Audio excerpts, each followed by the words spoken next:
السلام علیکم ورحمۃ اللہ وبرکاتہ۔ آج کا سبق ہم سورۃ البقرہ کی آیت نمبر 178 یعنی 178 سے شروع کرتے ہیں۔ اعوذ باللہ من الشیطان الرجیم، بسم اللہ الرحمن الرحیم۔ اللہ کے نام سے جو بخشش کرنے والا بڑا مہربان ہے۔ یا ایہا الذین، اے وہ لوگو، آمنو جو ایمان لائے ہو، کتبہ لکھ دیا گیا یا فرض کر دیا گیا، علیکم القصاص، علیکم اوپر تمہارے، قصاص بدلہ یا قصاص یا دیت، فی القتلى مقتولوں میں، الحر آزاد، بالحر بدلے آزاد کے، والعبد اور غلام، بالعبد بدلے غلام کے، والانثى اور عورت، بالانثى بدلے عورت کے، فمن پس جسے عفیا معاف کر دیا جائے، لہو اس کے لیے، من اخیہ اس کے بھائی سے، شیئن کچھ بھی، فاتباع پس پیروی کرے، بالمعروف دستور کے مطابق، واداء اور ادا کرے، الیہ طرف اس کے، باحسان ساتھ اچھے طریقے کے، ذالک یہ، تخفیف آسانی ہے، من ربکم تمہارے رب کی طرف سے، ورحمۃ اور اس کی رحمت ہے۔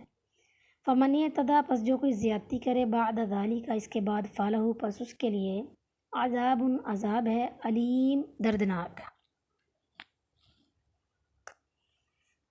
یعنی اے وہ لوگو جو ایمان لائے ہو، تم پر مقتولوں میں بدلہ لینا لکھ دیا گیا ہے، آزاد قاتل کے بدلے وہی آزاد قاتل، اور غلام قاتل کے بدلے وہی غلام قاتل، اور قاتلہ عورت کے بدلے وہی قاتلہ عورت قتل ہوگی۔ پھر جسے اس کے بھائی کی طرف سے کچھ بھی معاف کر دیا جائے تو معروف طریقے سے پیچھا کرنا اور اچھے طریقے سے اس کے پاس پہنچا دینا لازم ہے۔ یہ تمہارے رب کی طرف سے ایک قسم کی آسانی اور ایک مہربانی ہے۔ پھر جو اس کے بعد بھی زیادتی کرے تو اس کے لیے دردناک عذاب ہے۔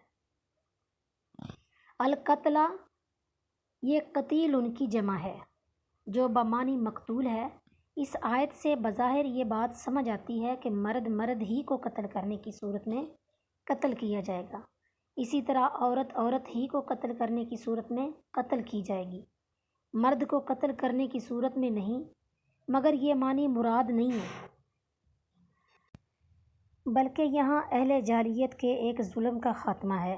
مقصود ہے کہ اگر ان کے کمزور قبیلے کی کوئی عورت کسی طاقتور قبیلے کے مرد کو قتل کر دیتی تو وہ قتل کرنے والی عورت کے بجائے اس قبیلے کے کسی بے گناہ مرد یا متعدد مردوں کو قتل کر دیتے۔ اسی طرح کسی کمزور قبیلے کا کوئی غلام کسی زور آور قبیلے کے کسی آزاد آدمی کو قتل کر دیتا تو وہ اس قاتل غلام کی جگہ اس قبیلے کے کسی بے گناہ آزاد ہی کو قتل کرنے پر اصرار کرتے۔ تو اللہ تعالیٰ نے فرمایا کہ قتل کرنے پر اصرار قتل کرنے والے کے بدلے میں اسی قاتل ہی کو قتل کیا جائے، کسی دوسرے کو نہیں۔ قاتل خواہ آزاد ہو یا غلام، مرد ہو یا عورت۔ خلاصہ از طبری، اگر کوئی مسلمان کسی کافر کو قتل کر دے تو قصاص میں مسلمان کو قتل نہیں کیا جائے گا۔ بعض لوگوں نے کہا ہے کہ کافر کو قتل کرنے کی صورت میں مسلمان کو قتل کر دیا جائے گا، مگر یہ رسول صلی اللہ علیہ وآلہ وسلم کے صریح فرمان کے خلاف ہے۔ آپ صلی اللہ علیہ وآلہ وسلم نے فرمایا، وَأَلَّا يَقْتُلْ مُسْلِمًا بِكَافِرٍ، اور یہ کہ کسی مسلمان کو کافر کے بدلے قتل نہیں کیا جائے گا۔ بخاری الدیات باب لا یقتل المسلم بکافر، مسلمان کو کافر کے بدلے قتل نہ کرنے کی وجہ یہ ہے اللہ تعالیٰ نے کفار کو چوپاؤں کی مانند بلکہ ان سے بھی گمراہ تر قرار دیا ہے، جیسا کہ سورہ اعراف آیت نمبر 189 میں ہے۔ اور من اخیہ یا مقتول کے وارث کو قاتل کا بھائی قرار دینے میں ایک طرح کی سفارش ہے کہ بے شک تمہارے قاتل نے تمہارے آدمی کو قتل کر دیا ہے، لیکن مسلمان ہونے کے ناطے تم اس کے بھائی ہو، تمہیں ایسا کچھ نہ کچھ معافی دینی چاہیے۔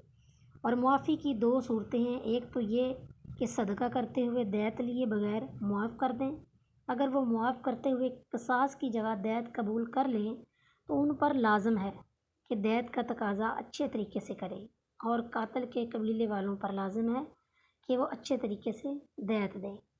استطاعت ہوتے ہوئے دیت ادا نہ کرنا ظلم ہے، جیسے نبی صلی اللہ علیہ وآلہ وسلم کا فرمان ہے، مطل الغنی ظلم، غنی کا دیر کرنا ظلم ہے۔